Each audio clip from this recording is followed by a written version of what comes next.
MaryMac Show, where we will be talking about your feelings, experiences, and pain following the death of a loved one.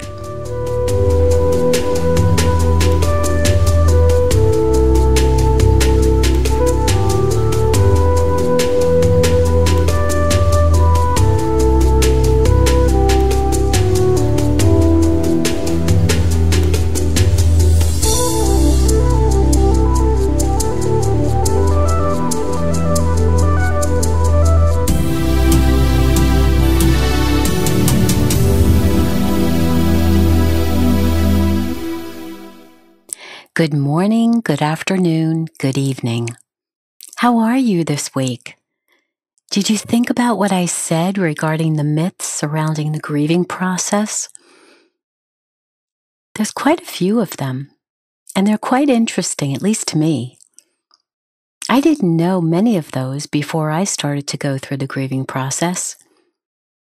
And with each different type of death, I could definitely see a difference. How I grieved for a friend that was lost early in my life versus how I grieved when my stepdaughter was murdered at the age of 11, to what the circumstances were surrounding each different type of death, and also how people reacted to each of those deaths. It was quite interesting. So maybe you've encountered a number of deaths in your life at this point. Maybe you haven't. Maybe this is the very first one for you. And if it's the first for you, this can seem very, very overwhelming. But if this is maybe the third or fourth or 10th significant loss in your life, it doesn't get any easier. As we said, every single death is different. The relationship you had with them, the way that they died, where they died, how old they were. It's an amazing process to go through, isn't it? So I'm taking the time today to talk about the stages of grief and what that's all about. But before I do, I just wanted to ask you, did you keep up with your journal? Are you writing the 5 wonderful things that are happening to you each day, the things that you're grateful for? So each day, do remember to do that before you go to sleep. It's important to change your state, to make you look at the positive instead of the negative, to focus on what's good, not what's not right for you right now. And I want that for you. And have you looked into the 6 different categories we spoke about? Emotional, social, spiritual, intellectual, financial. Which one did I forget? Physical. Yes, move our bodies.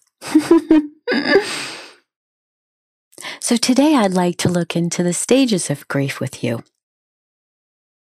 The stages or the phases of the grieving process were first introduced by Dr. Elizabeth Kubler-Ross, who you may have heard about. She was very active in the hospice community over in Britain, and she helped bring it to the United States. But the stages of grief that she discusses were specifically for those who were going to die. They were the stages of grief of a dying person. And as a result, for those of us who are surviving a loved one's death, these phases are often misunderstood because many who learn about them think that they must go through each of these original 5 stages in a certain way or in a certain pattern or exactly in that order. And I want you to know that this is completely unrealistic for a number of reasons. One, because each death loss is different. Also because you can experience some, but not all of these stages. You can find your experiences overlap between phases. You will not necessarily be on a continual upswing. You may spend more time in one phase than in another. And you may revisit some of these phases after you think you've already worked through them. And also, should you feel yourself moving backwards, you don't have to start the process all over again from the beginning. So now I'd like to look at these different phases adjusted for the bereaved person's experience. The first one is shock. Now, the dictionary defines shock as a violent collision or impact, a violent, unexpected disturbance of mental or emotional balance. And boy, isn't that the truth? You can feel numbness, confusion, overwhelm. One of the most common remarks by bereaved individuals is that it's like an outer body experience when people are greeting them at the funeral. You're watching this entire scene take place, but you don't feel like you're a part of it. That fog floats with you and around you for quite a while. Don't be afraid of it. It's a protective barrier. Shock is our built-in mechanism to shield us from the overwhelming emotional impact on our mind and body. Sometimes individuals can experience the entire funeral without crying or often claim not to feel anything. If this is you, it's okay. Your emotions will come out later. Now the shock you feel is coating you with calmness and a strength you need to get through this time. When a person has been ill for some time, survivors may actually feel more relief than sadness, and that's okay too.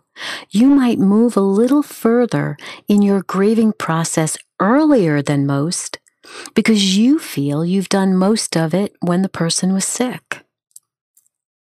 Remember, you may not experience all the phases that we'll speak about today, so don't feel something is wrong with you.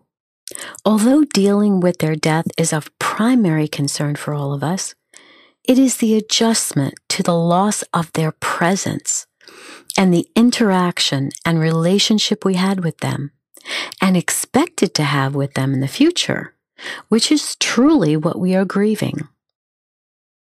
Others of us who have nursed an individual for so long are surprised that it is now that our loved one died. Perhaps the doctors had given them longer to live, or they took an unexpected turn for the worst and you were completely caught off guard. Perhaps you were trying some new drug or an experimental surgery and it just didn't work. You too can be in shock that all your hopes have been short-circuited. During the beginning of your grieving process, you may find yourself at a variety of places. You may feel completely drained with no energy to do anything, or you may be the strong one, handling all the details and being there for everyone else in the family. Or you might be somewhere in between. But as this protective bubble wears thin and the shock wears off, the reality that your loved one is dead is hard to bear. Harder to bear than in the beginning of your grief when you floated through your pain. And I'm sure just saying those words, that your loved one is dead, just that can be really hard to hear. The next phase is the denial of their death. When we're still in shock, it is common to be in denial that the death has even occurred. Upon receiving the news that a loved one has died, many will immediately say, "That isn't so. That can't be true. Tell me this hasn't happened." It is extremely difficult, especially in sudden deaths, to comprehend that a loved one has died. Most of us do not live expecting doom to cast its ugly head each day of our lives. We don't say, "Well, I wonder who will die today." Rather, we like to believe all our precious family and friends will somehow outlive us. So when unexpected tragic news comes our way, we are naturally not prepared for it. To help our minds better understand what is happening, we deny the news. You may say things like, "No, this can't be happening. She's not dead. I know she's not dead. She's just at college." Or you'd say, "He's away on vacation. I know he'll be back." We might think, "This is just a dream. I know I'm going to wake up and this will have been a complete nightmare. Everything will get back to normal tomorrow." So as the shock and numbness begin to wear off, we find ourselves reliving the death, bargaining with God to return them, yearning for just one more touch because we miss that person so much. Some of the most painful times come when we allow our minds and our hearts to consider that our loved one may not be returning to us. And in that process, we go through many things. The first one is disbelief, as we have discussed. This is when we feel the need to relive the experience again and again because we just can't wrap our head around it. You find yourself telling others what is going on, how this occurred in your life, how the person died, and every single detail surrounding the circumstances of their death. The reason you do this is because retelling your story, while it makes it no less painful, does make it more real for you. We still can't believe it ourselves. And then we also bargain. Bargaining is a difficult process because it usually includes regret. We bargain with God.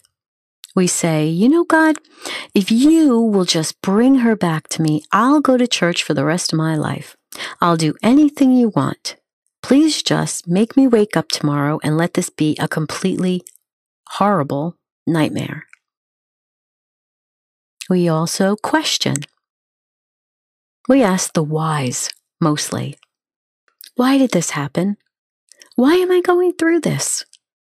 Why did this happen to her? Why did she die this way? And there are no satisfactory answers to these questions, but you have to ask them. It's a process which you should not dismiss. You need to continue to ask them until you come to a place where you are more accepting of the fact that your loved one will not return. But understand, you may never have answers to your questions. We go through the if-onlys and improperly blame ourselves for something we had no control over. If only I hadn't let her drive. If only I had bought her a train ticket instead. If only I had been there for her, perhaps this or that wouldn't have happened. Although it is hard now to release any regret or guilt that you might feel as far as your participation or lack thereof in the events of their death, you must release yourself from these feelings over time, as they will only keep you stuck here unnecessarily. We also go through yearning. Words cannot express the pain you feel for a chance to hold them, touch them, hug them, talk to them, and tell them how much you love them. There is nothing wrong with talking to their pictures, hugging a stuffed animal to console yourself, embracing their unlaundered clothing, and smelling their scent still on the garments, or even wearing their 2 sizes bigger than you pajamas to bed. We also go through the anger. This emotion can raise its head many different times during your grief work. Some survivors are angry immediately after the death. How could you take your own life? How could you do this to us? How could you put yourself in a position to be harmed in this way? How could you take those drugs again when we thought that you were recovered? How could you start using drugs? We never knew. Others feel anger later on. Maybe a spouse has passed on and you think, I thought I would be all right on my own. We talked about this for so long, but now I'm feeling, why did you leave me? I feel so incompetent to make all these decisions now by myself. I hate living alone. I just hate it. The healthiest anger is anger that is dealt with. And we'll talk about that more in subsequent episodes. But bottling up your anger leads to depression, and we cannot have that. We need you to be healthy in all ways. Next, I want to talk about despair. There is a tremendous void at this point. You have been slowly realizing your loved one is not coming back. That hole in your heart is so difficult to deal with. You miss them so desperately.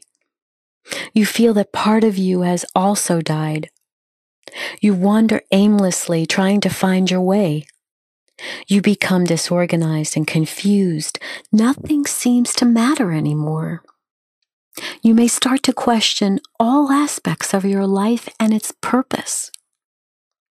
What does this all mean anyway? Why am I going through all this? Why can't I just snap out of this? Sadly, many of your friends and family may be waiting for you to just get over it by now and expect for you to be back to normal. But what is normal anyway?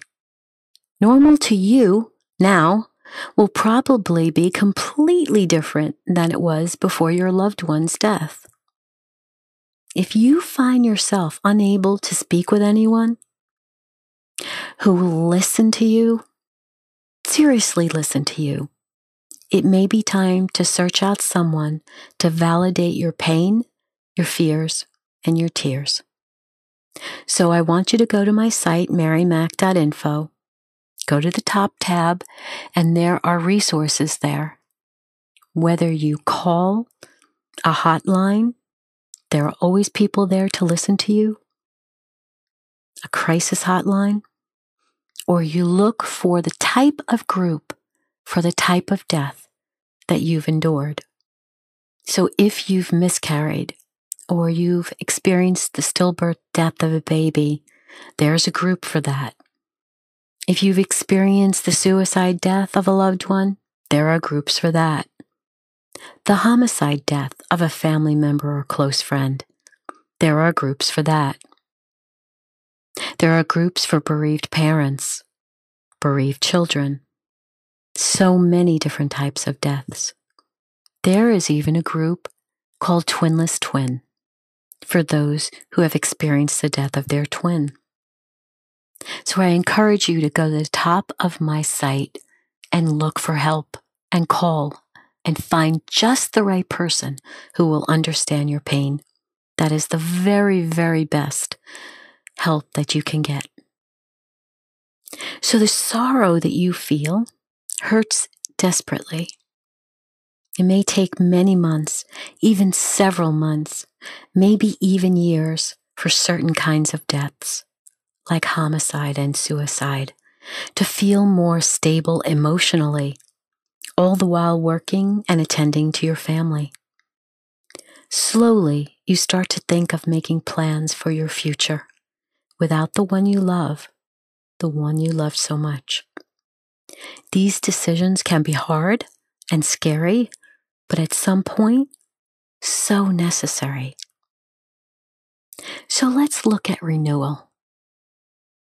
I'm not saying that you're at the point of renewal by any means, but I want you to know that there can be a tendency toward guilt when you begin to feel stronger and venture out to a new life without your loved one.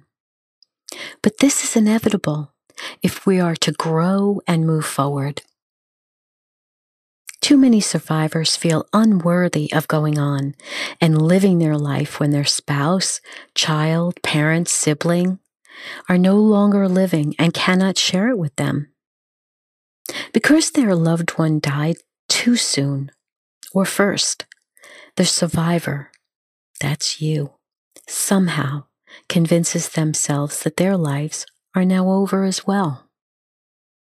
But don't let this happen to you. There is a reason you are still here. There is work for you to do. People whose lives you will affect for the better. Changes only you can bring about.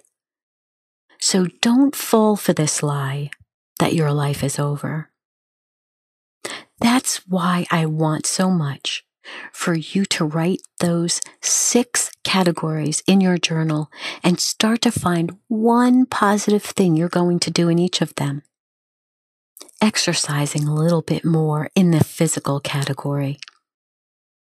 Learning a new skill in the intellectual category. Making sure you are emotionally healthy by visiting with a new group or a new group of friends. Meditating a little bit more, maybe going back to church or a prayer group. In the spiritual category, you are entitled to feel happiness again. So no matter what your grieving process may bring, please remember that. There will come a time when you will laugh again, sing again, feel joy again, and not feel guilty. I want you to work toward that over time. I want you to be kind to yourself. So if you've been listening to this podcast for a few weeks now, you know this is our time. So get up, breathe, enjoy the music, dance, or wiggle in your seat. Here we go.